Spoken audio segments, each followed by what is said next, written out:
સર્વપલ્લી રાધાકૃષ્ણનની યાદમાં એમના જન્મદિવસે આ શિક્ષક દિવસ ઉજવીએ છીએ।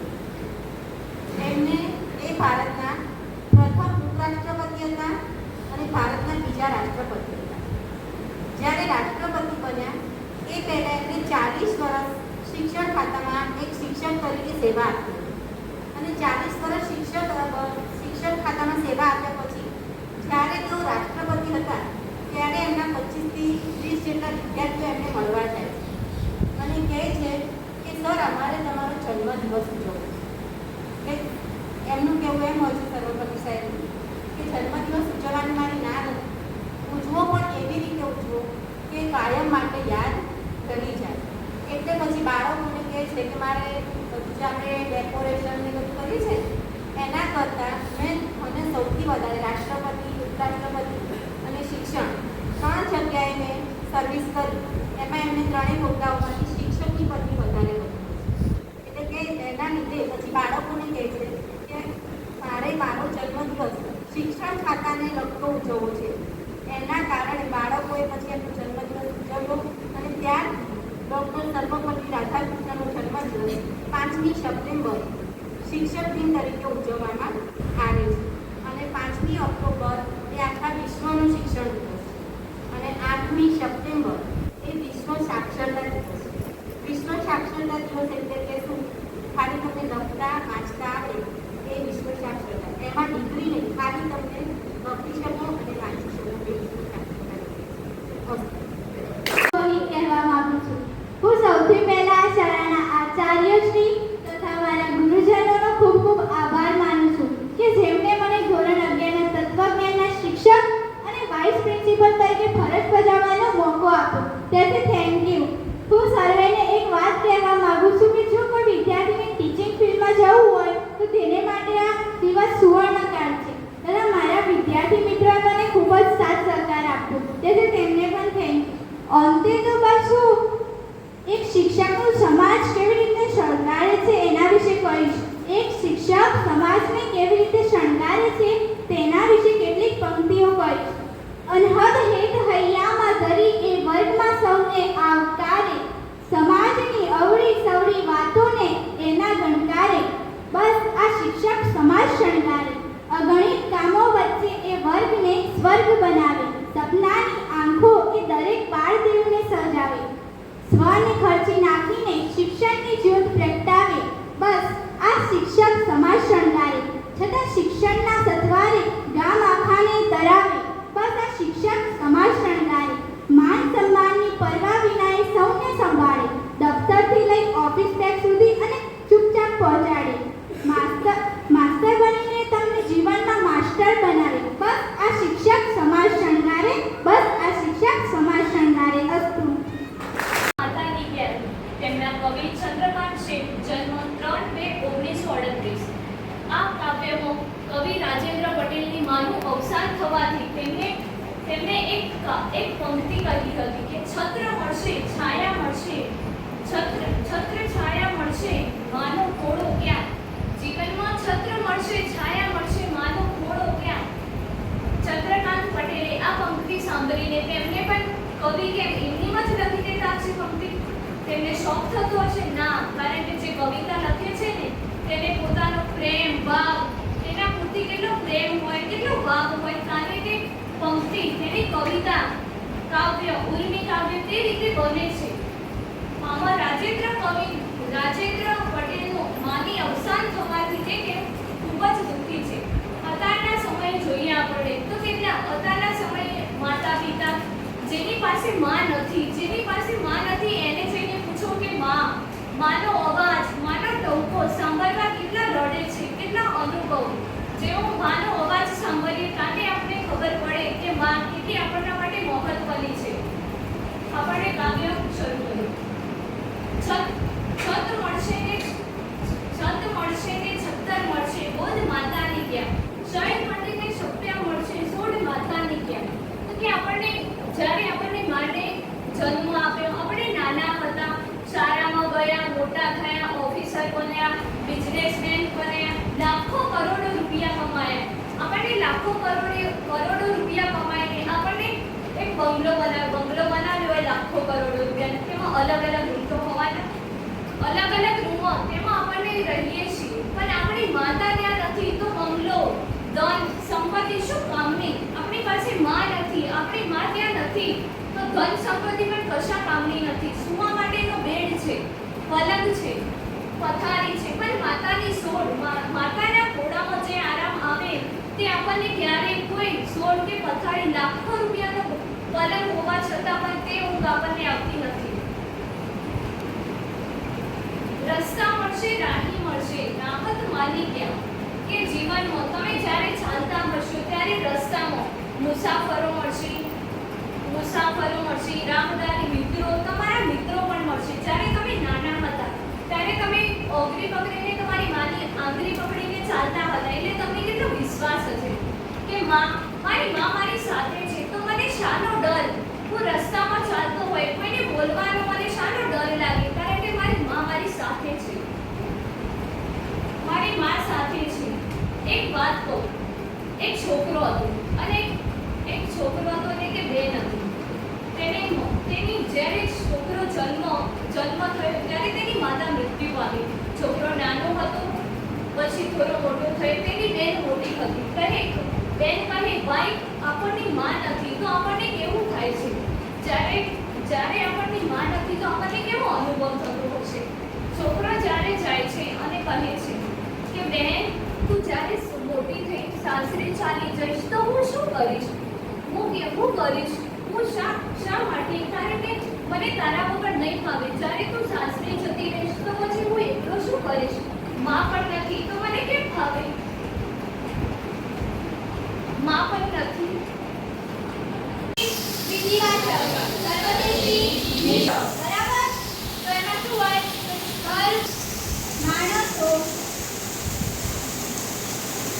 મરણશીલ વ્યક્તિઓ છે. આ વિધાન કયું છે? સર્વદેશી વિધિકારક. બરાબર, એટલે કયું થયું? હા. અને કોન્સ્ટિટ્યુશનમાં મને કીધું કઈ થાય? સર્વદેશી નિષેધકારક. એટલે કોઈ પણ આવશે, કોઈ પણ માણસ મરણશીલ વ્યક્તિ નથી. એટલે કયું મળે? સર્વદેશી નિષેધકારક. આનું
આંતરિક માહિતી સંચાર એટલે કે આપણા એકબીજાની અંદરની અંદર માહિતી સંચાર કરીએ.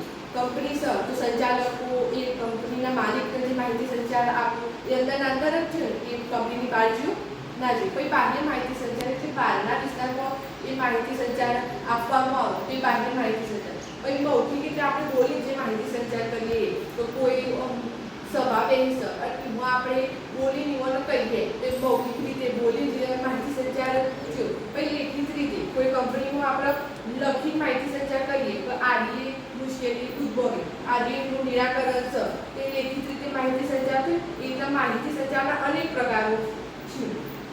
કાર્ય પ્રેરક પ્રવૃત્તિ માહિતી સંચાર એ કાર્ય પ્રેરક થઈને આપણે કોઈ કાર્ય કરતો હોઈએ કિનાર વિશે જ આપણે માહિતી સંચારમાં લખીએ આપણું મુખ્ય શું કાર્ય પૂર્ણ થયું તો નહીં એટલે માહિતી સંચાર એ કાર્ય પ્રેરક. તો માહિતી સંચારની પ્રવૃત્તિને કારણે અધિકારીઓમાં અને કર્મચારીઓમાં ચાલો વપરાય. એને ખબર છે આ બાજુ બીજી બેન્ચ એ અલગ અલગ કરતા ક્રિયાપદને જોડવા માટે એન્ડ એટલે કે અનેનો ઉપયોગ થાય. આનો ઉપયોગ થાય અનેનો ઉપયોગ થાય. હવે પહેલી વાત એ કરતા ક્રિયાપદ પૂર્ણ કહેવાય. હવે કીધું કે અલગ અલગ કરતા ક્રિયાપદને જોડવા માટે એન્ડનો ઉપયોગ થાય. પણ પહેલી તો વાત એ કરતા ક્રિયાપદ કહેવાય પૂર્ણ કહેવાય તો એ હું કહું એમાં કહેવાય કરતા કયો અને ક્રિયાપદ.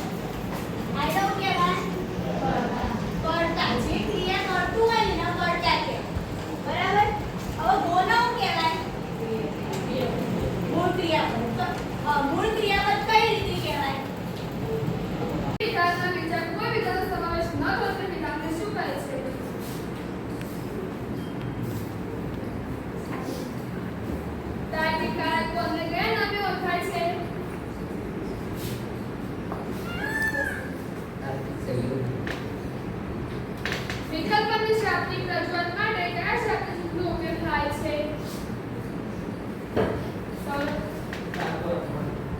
જો તો શબ્દ જૂથ માટેનું પ્રતીક લખો.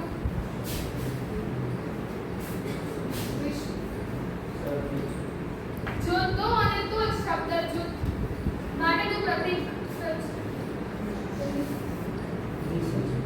અમુક નિશ્ચિત વિધાન માટે વાપરવામાં આવતું પ્રતીક કોને કહે છે? વિધાન બરોબર છે. તમે પ્રામાણિક છો એ વિધાન પ્રાતિક રજૂઆત શું છે? વિધાનના સ્થાન ઉદ્દેશ અને પ્રતીકોને શું કહે છે? વિધાન પર પરિવર્તન. વિધાન પર પરિવર્તનનો ઉપયોગ શેની રજૂઆત કરવા માટે થાય છે? વિધાનનું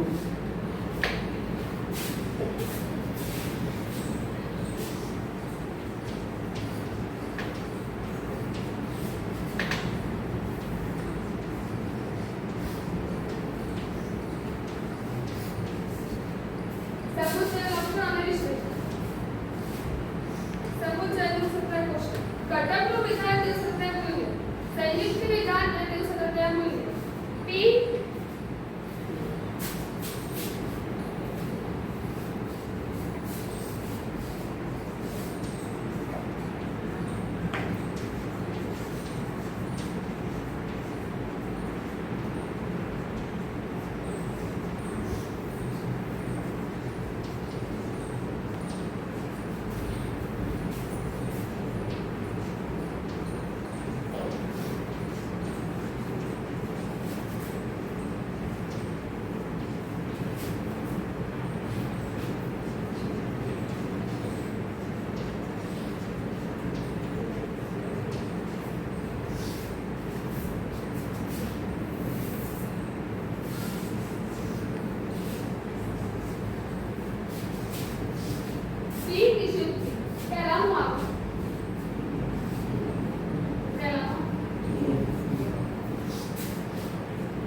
જેટલો સ ડી બરાબર કયું સૂત્ર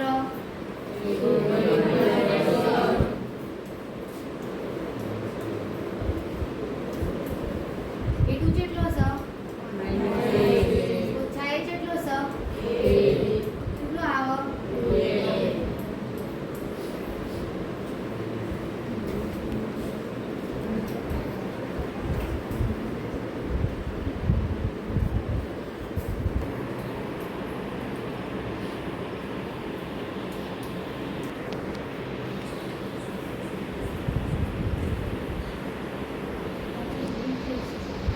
એ કેટલો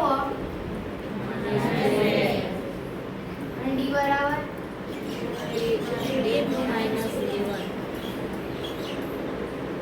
એ2 કેટલો સ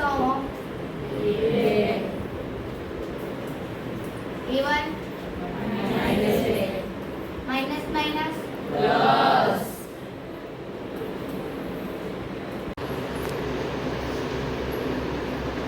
બેંકમાં ભરે એટલે એમ કે બેંક ખાતામાં આપણા હાથમાંથી રોકડ જાય એટલે રોકડમાં લખવાનું એટલે બેંક ખાતે અને જાય શું આપણા હાથ રોકડ જાય છે એટલે રોકડમાં લખવાનું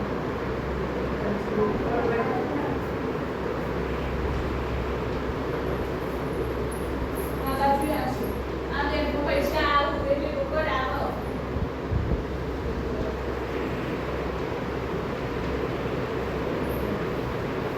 બેંકમાં પૈસા આવે રોકડ બેંકમાં આવો એટલે આ શું બેંક ખાતા બેંકમાં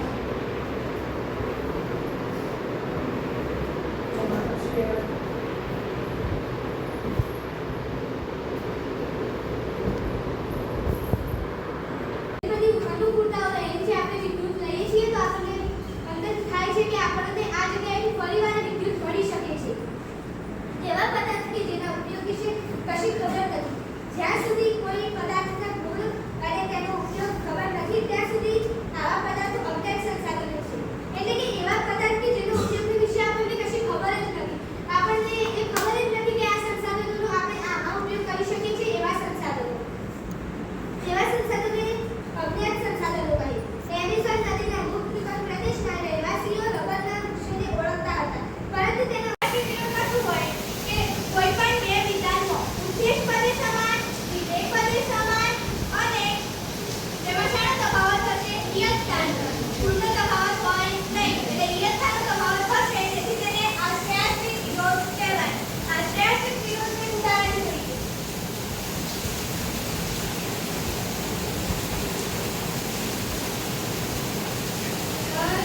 ખેલાડીઓ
सन्यासी जी को पसंद नहीं था सोमा हुआ मुंडन बाबरी में छठी हो जने में सूत्राओ ब्राह्मणों पहले सूत्राओ कापड़ थी एक रक्षाबंधन की पूनम में लईने ब्राह्मणों वस्त्र बदले छे सोमा की छाती फाड़कर काम करती थी मानो वे दूसरे के घर में नहीं पर अपने ही घर में काम करे सोमा हुआ ऐसा काम करती थी जाने એવું લાગે कि जाने में मेरा घर में काम कर रही आजकल सोमा बुआ के पति आए हैं सोमा बुआ के सन्यासी पति घर पे आए हैं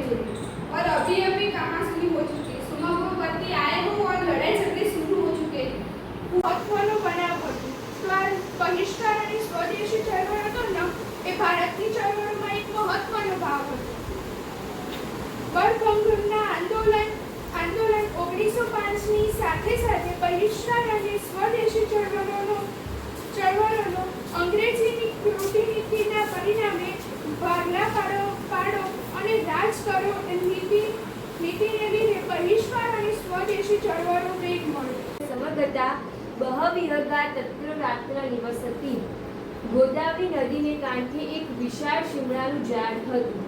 જુદા જુદા સ્થાનોએથી આવેલા પક્ષીઓ ત્યાં રાત્રે નિવાસ કરતા હતા.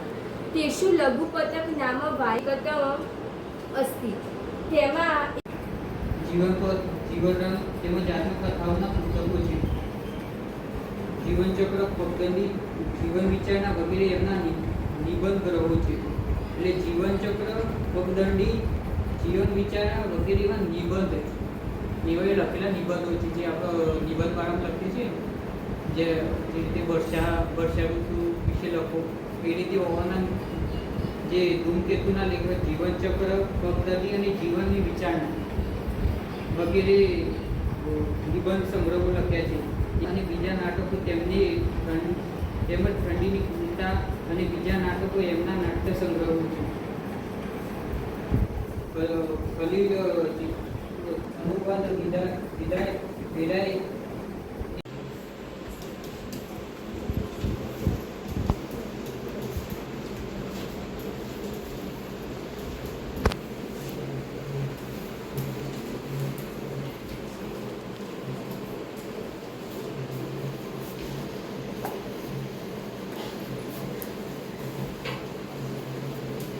તો 2x + 3y અને આ પેલી સાઈડ જાઓ તો -9.35 એટલે a બરાબર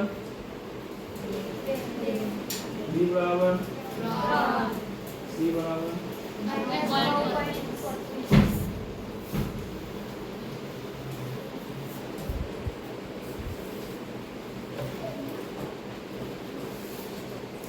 વિષય શિક્ષક તરીકે ચૂકાવ્યો હતો. બધા જ વિદ્યાર્થીઓએ મને સહકાર આપ્યો અને હું સારી રીતે BA ચલાવી શકી. તે જાણી મને બહુ ખુશી થઈ. ડૉક્ટર સર્વપલ્લી રાધાકૃષ્ણજીનો જન્મદિવસ. આજે હું શ્રી બામનાથ હાઈસ્કૂલ બામણવા ખાતે એક દિવસ શિક્ષકની ભૂમિકા ભજવી છે.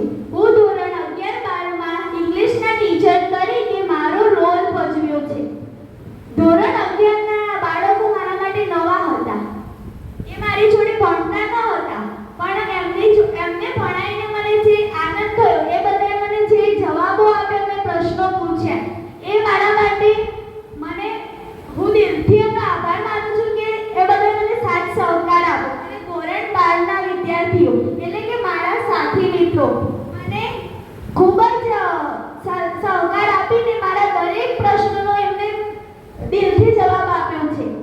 અને હું સાહેબશ્રીનો અને શિક્ષક સાહેબશ્રીનો હું